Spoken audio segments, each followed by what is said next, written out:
Intraday trading করার সময় 90% tedder কেন লস করেন, আমরা এই বিষয় নিয়ে আলোচনা করব আজকে। আমি সৌররঞ্জন গঙ্গোপাধ্যায় আপনাদের সবাইকে স্বাগত জানাচ্ছি। চলুন ভিডিওটা শুরু করি। দেখুন, এই ডেটাটা কিন্তু একদম নিখুঁত ডেটা তা কিন্তু নয়। সুতরাং প্রথমেই আমি বলে রাখি যে থাম্বনেলে যে ডেটাটা ব্যবহার করা হচ্ছে বা যেটি বললাম বা টাইটেলে যেটি লেখা হয়েছে যে ইন্ট্রাডে ট্রেডিংয়ে 90% ট্রেডার লস করেন, এই ডেটাটা কিন্তু সঠিক নয়। এর থেকে কিছুটা বেশি হতে পারে, কিছুটা কম হতে পারে এই মুহূর্তে, কিন্তু মোটামুটিভাবে এটি কিন্তু আমাদের মান্যতা পেয়েছে যে 90% ট্রেডার কিন্তু লস করেন। এবারে আমি সেই দলের মধ্যে পড়তে পারি বা পড়তে পারি না। তাহলে এখন আপনি নিজেকে বিচার করুন এবং নিজেকে প্রশ্ন করুন যে আপনি কি সেই দলে পড়েন না পড়েন না। যদি পড়েন তাহলে কারণগুলোকে খুঁজে আপনাকে বের করতে হবে, তবেই তো আপনি সফল 10% ট্রেডারের দিকে যেতে পারবেন। তো সেটাকে মোটামুটিভাবে বিবেচনা করলে পরে 5টি কারণ দাঁড়ায়। কারণ কিন্তু আরও অনেক আছে। দেখুন, এই 5টি কারণের মধ্যে কোনো ট্রেডিং স্ট্র্যাটেজিকে বা ট্রেডিং জার্নিকে কিন্তু আপনি সীমাবদ্ধ করে দিতে পারেন না বা আবদ্ধ করতে পারেন না। যে 5টি হচ্ছে কারণ। অনেকে বিভিন্ন রকম কারণের জন্য ট্রেডিংয়ে লস করে থাকেন, বড় লসও হয়ে থাকে। কিন্তু মেনলি যে বড় 5টি কারণ রয়েছে, যে কারণগুলোর উপরে ম্যাক্সিমাম ট্রেডাররা লস করেন, সেই কারণগুলিকে নিয়েই কিন্তু আমি আলোচনা করছি। অনেক কারণ রয়েছে, তার মধ্যে 5টি কারণকে আমি বেছে নিয়েছি এবং সেটাকে নিয়ে আলোচনা করব। তা আগে বোঝার চেষ্টা করুন যে যত ধরনের ট্রেডিং আছে তত ধরনের ট্রেডিংয়ের মধ্যে সব থেকে কঠিন ট্রেডিং কোনটি? Intraday trading. ইন্ট্রাডে ট্রেডিংগুলো যদি আপনি করেন তার মধ্যে আবার সব থেকে কঠিন কোনটি? Option trading. আমরা কিন্তু ম্যাক্সিমাম সেই কাজটাই করি। যেটাতে আমাদের শেখা উচিত সেই সম্পূর্ণরূপে শিক্ষাকে বঙ্গ দেখিয়ে আমরা কিন্তু এই ট্রেডিংটা করে থাকি এবং প্রচুর প্রচুর প্রচুর পরিমাণ আমরা লস করে থাকি। উল্টো দিকটা করে ভেবে দেখবেন যে 10% লোক জিতছেন, তারা কিন্তু 90% হারার যারা ট্রেডাররা হারছেন তাদের সমগ্র পয়সাটাকে তারা লাভ করতে পারছেন। তাহলে আপনাকে অবশ্যই অবশ্যই এবং অবশ্যই ওই 10%-এর দলে কিন্তু নাম লেখাতে হবে, সফল ট্রেডারদের নাম লেখাতে হবে।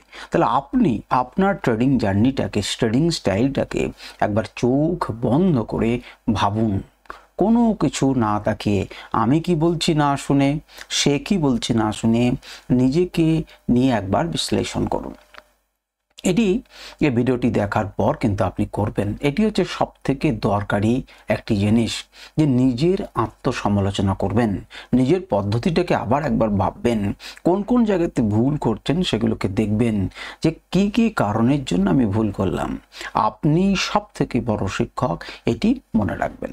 তো যাই হোক, আমরা 5টি কারণকে নিয়ে আলোচনা করব।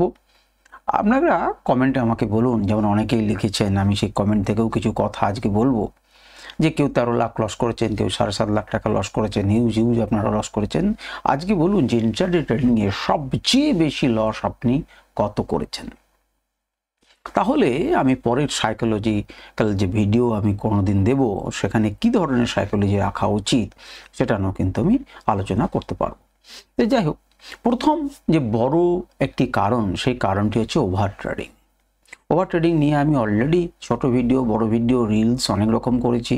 আপনারা পারলে পরে সেটা দেখুন। আমার ভবিষ্যতে আবার ওভার ট্রেডিং নিয়ে ভিডিও করার আগ্রহ আছে, ইচ্ছা আছে। তো ওভার ট্রেডিং মানে কি? আপনি বেশি বেশি ট্রেড নিচ্ছেন।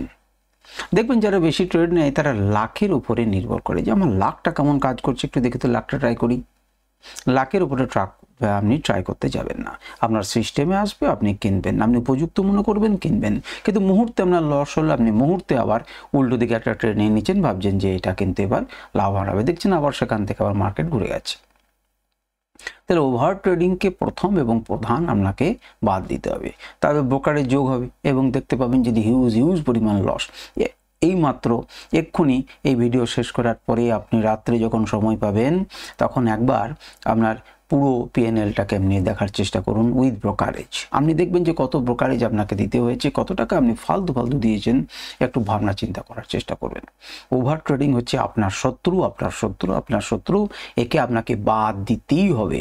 কিন্তু ওভার ট্রেডিং থেকে বাদ দেবেন কিভাবে? সমস্ত কিছু তো আপনার কাছে, আপনি নিজেকে কন্ট্রোল করতে পারছেন না বলেই তো ওভার ট্রেডিং করছেন। আপনি ভাবনা চিন্তা করুন, আপনি স্থির করলেন যে দিনে আমি 10টা বেশি ট্রেড করব না, কিন্তু করতে করতে দেখলেন যে আপনার 25টা ট্রেড হয়ে গেল। কেন? কারণ আপনি 10টা ট্রেডে উপযুক্ত রিস্ক রিওয়ার্ড রেশিও মানছেন না। আপনি ভাবছেন যে আমি আরও একটু লাভ করব, বা লোকসান করেছেন, আপনি ভাবছেন যে এবার বোধহয় লাভ করলে আমি বেরিয়ে যাবো, এত লোকসান কি কাউরি হতে পারে? এবং ধীরে ধীরে ধীরে ধীরে ধীরে ধীরে আপনি আরও বেশি লস করে চলেছেন। No over trading. দ্বিতীয় নাম্বার, স্টপ লস আমরা ব্যবহার করি না। আমরা টার্গেট তাড়াতাড়ি কেটে দিই, কিন্তু স্টপ লসকে তাড়াতাড়ি ব্যবহার করি না। আমরা মনে করি মার্কেট ঘুরে যাবে, আর আমাদের ধারণাই হচ্ছে, কেন আমাদের সঙ্গে এটা ঘটে, আমাদের সঙ্গে ঘটে, আমরা যেখানে মনে করছি যে মার্কেটের বেশি আর নামবে না, তার বেশি নেমে যায়, আমরা যখন বিক্রি করে দিই তখন মার্কেট উঠে যায়। সুতরাং আমরা অপেক্ষায় করতে থাকি, অর্থাৎ সঠিক জায়গাতে কিন্তু আপনার এন্ট্রিটা হয়নি। এটা অভিজ্ঞতার সাথে সাথে হবে, এটা আপনাকে শিখতে হবে, এই জায়গাগুলোকে কিন্তু আমাদেরকে বুঝতে হবে। তো আপনার যদি ক্যাপিটাল ছোট থাকে বা বড় থাকে, আপনাকে স্টপ লস ইউজ করতেই হবে, কারণ ক্যাপিটাল থাকবে তবেই কিন্তু আপনি আবার যুদ্ধ করতে পারবেন। তাহলে আমরা কিন্তু বেশিরভাগই স্টপ লস সেট করি না, এন্ট্রির আগে স্টপ লস নিয়ে ভাবনা চিন্তা করি না, আমরা টাকার পরিমাণ দেখে স্টপ লস ঠিক করি, সেটা কিন্তু ঠিক নয়। 3 নাম্বার, নো রিস্ক ম্যানেজমেন্ট। আমাদের কোনো রিস্ক ম্যানেজমেন্ট নেই। রিস্ক ম্যানেজমেন্ট থাকলে কোনোদিন কাউরি 25টা 30টা 40টা 50টা ট্রেড হয়, 15,000 20,000 30,000 40,000 1 লাখ 2 লাখ ক্যাপিটালে। এতগুলো ট্রেড কিসের ট্রেড? এতগুলো ট্রেড নেওয়ার তো প্রয়োজন নেই। তার মানে আপনি উপযুক্ত ট্রেডিং এখনও শিখে উঠতে পারেননি। আপনাকে রিস্ক রিওয়ার্ড রেশিও মেনটেন করতে হবে, আপনার রিস্ক ম্যানেজমেন্ট করতে হবে।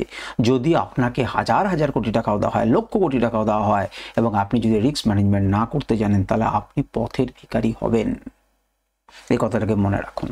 সুতরাং রিস্ক ম্যানেজমেন্ট আপনাকে করতে শিখতেই হবে।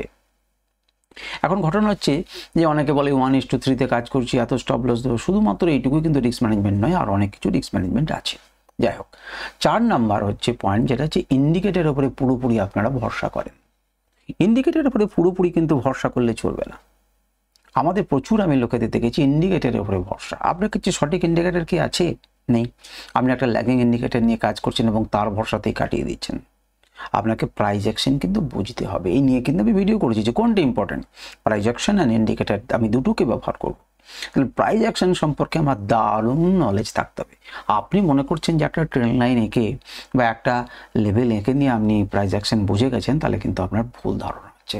প্রাইস অ্যাকশনকে আরও ভালোভাবে বোঝার দরকার রয়েছে, সেটার উপরে কাজ করুন, সেটাকে বোঝার চেষ্টা করুন।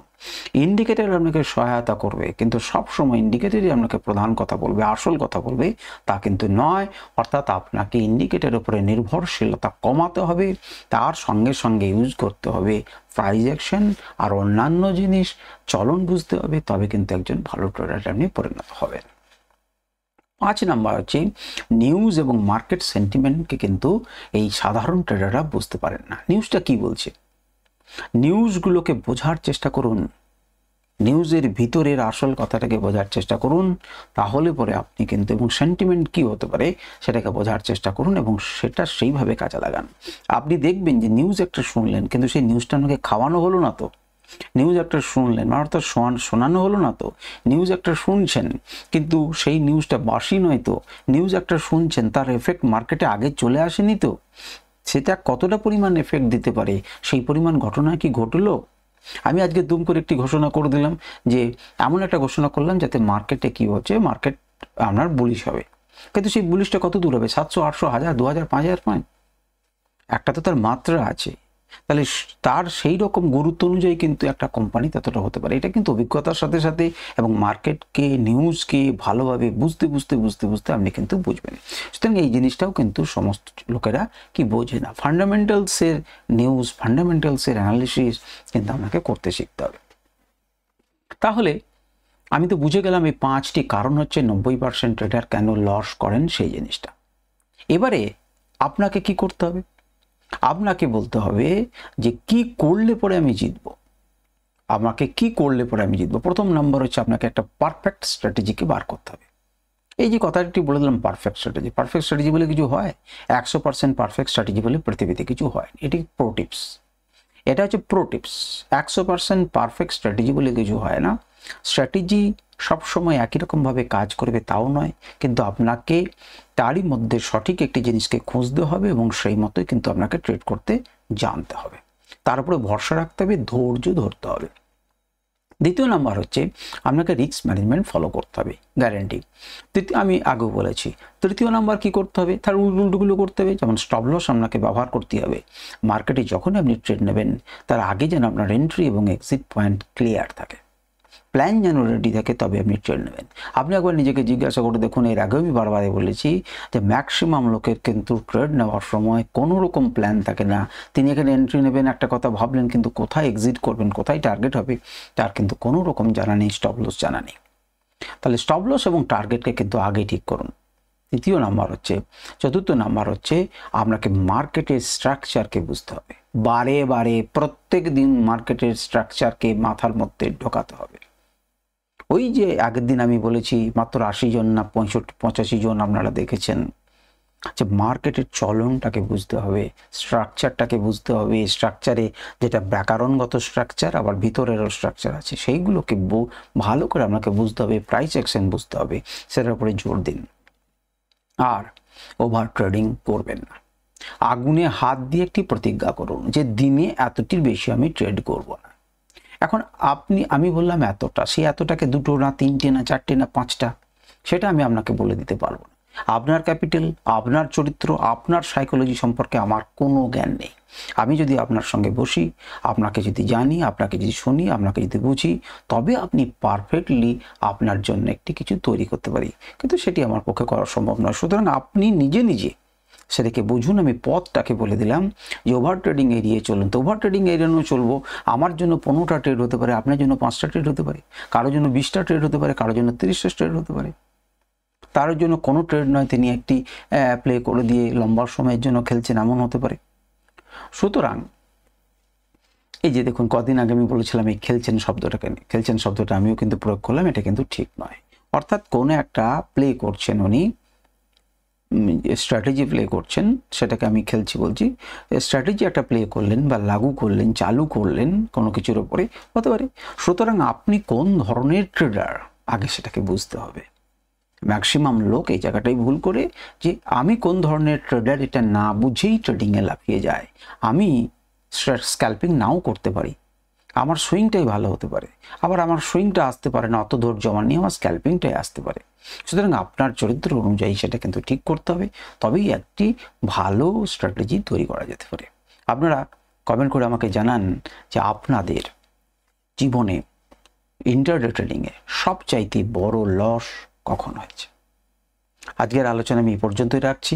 আশা করি আপনারা কিছু কারণ বুঝতে পারলেন যে 90% লোক কেন লস করে, কোন কোন কারণের জন্য লস করে, এবং সেগুলোর রেমেডি কী করে আমি দূর করতে পারবো। কিন্তু এই যে দূর করার কারণগুলো শুনলেন, দূর করার জিনিসগুলো কিন্তু আপনাদেরকে ভেবে বুঝতে হবে। নচেত আপনারা যাদের কাছে শিখছেন বা যার কাছে শিখছেন, সেই জিনিসগুলোকে নিয়ে আলোচনা করুন এবং বোঝার চেষ্টা করুন, বা নিজে করলে নিজে বোঝার চেষ্টা করুন যে কীভাবে এই জিনিসটার ডেপথে যাবেন এবং রেকটিফাই করবেন। যতদিন পর্যন্ত না করতে পারবেন, ততদিন পর্যন্ত আপনি সফল হবেন না। আজকের আলোচনা এই পর্যন্তই। নমস্কার, ধন্যবাদ।